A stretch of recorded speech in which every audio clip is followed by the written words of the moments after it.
what does the new RPWD Act of 2016 says? That the speech and language disabilities are now included in the inclusive education. What? Yes, the key provisions. What is an inclusive education? Inclusive education mandates students with or without disabilities to learn together in the mainstream classroom and adapting teaching to their needs. So the teachers need to adapt the teaching methodologies according to the needs of the children with or without the disabilities.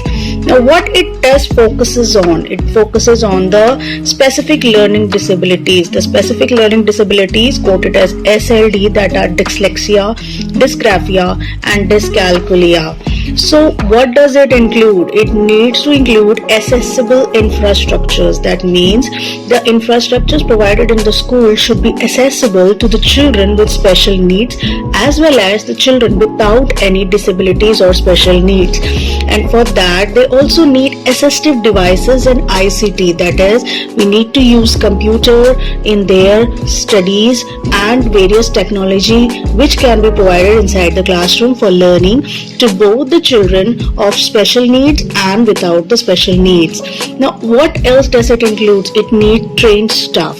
Without a trained staff, the things cannot be carried on. The child cannot be made to understood what exactly the thing is being done.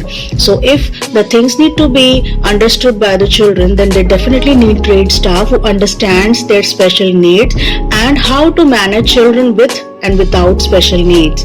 It also has children with speech and language disabilities and SLDs. Now this is the very first time that in the RPWD Act of 2016 that these children with speech and language disabilities are also included. Acid attack victims have been included for the very first time. Children with dwarfism, muscular dystrophy are also included in this specified inclusive education.